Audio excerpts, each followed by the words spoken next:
The awkward silence nobody talks about.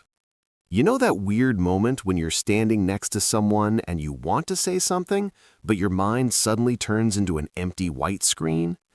So you panic. You go with, "How's your day?" They say, "Good." And just like that, you're both trapped in silence, pretending to check your phone like it just received a life-changing notification. If you've ever felt that, relax. You're not socially broken, but you are misunderstanding how conversation works. In this video, I'm going to explain why your brain freezes in social moments, what confident people actually do differently, and the simple three-word phrase that can revive almost any dying conversation. Let's break this down. Why you freeze. Most people think they're bad at small talk because they're not interesting enough. That's not true. Others believe you need to be funny, charming, or naturally charismatic. Also, not true. The real issue? You're focusing on what to say instead of what to notice. That tiny shift changes everything. When you walk into a networking event, coffee shop, classroom, or party, your brain goes into performance mode. You think, what's the perfect question? What's the safest thing to say? How do I not look awkward? So you default to generic questions like, what do you do? How's work? Where are you from? Those questions aren't terrible, they're just empty. They put pressure on the other person to carry the interaction. Now they have to come up with something interesting. They feel examined instead of engaged, and when people feel pressure, they shut down. What confident conversationalists are doing differently? Confident conversationalists aren't using magic. They're not running secret social software. They're doing something incredibly simple. They comment before they question. Instead of asking, "What are you reading?" they might say, "That book looks like it's been through a serious journey." Instead of, "How's your week going?" they might say, "You look like someone who just survived a long Monday." Notice what changed? You're not demanding an answer. You're sharing an observation, and that removes pressure.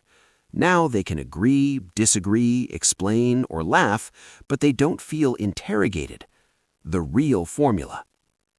But here's where people mess it up. They make boring observations. Nice weather, cool shirt, that's interesting. Technically observations, but socially useless. Magnetic observations have three ingredients. 1. Specific. Notice something detailed, not nice shoes. Try, those shoes look like they could survive a full day of chaos. Specific details show you're paying attention. 2. Playful energy. Add a light exaggeration. Not, you look tired. Try, you look like coffee just betrayed you this morning. It's slightly dramatic, but relatable. 3. A hint of story. Imply there's something behind what you noticed.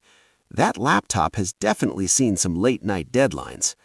Now they want to respond, because you've created curiosity.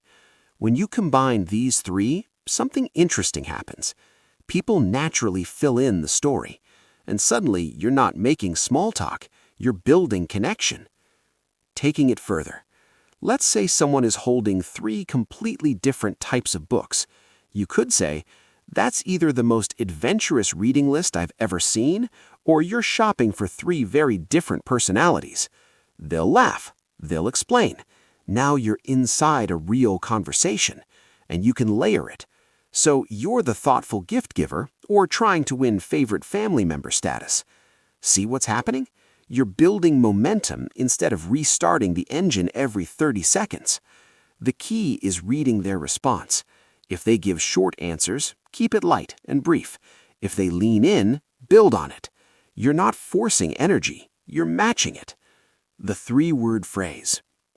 Now for the simple phrase that ties all this together. The phrase is, "I bet that." I bet that coffee saved your morning. I bet that presentation had a story behind it. I bet that trip was more chaotic than it looks. Why this works? First, it shows you're observing. Second, it makes the moment personal. Third, it invites them to confirm or correct you without pressure. It doesn't feel like an interview. It feels like interest. And here's the hidden benefit.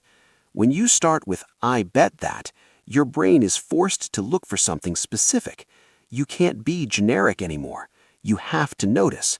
And when you notice, people feel seen. The final shift. The goal isn't to master small talk. The goal is to make people feel interesting. When someone feels understood, even in a small way, conversations stop feeling awkward. They start feeling natural. So next time you're stuck in silence, remember this. You don't need to impress. You need to observe. Find one detail, add a touch of playfulness, hint at a story. Start with, "I bet that," and let the conversation unfold from there. Thanks for watching, and I'll see you in the next one.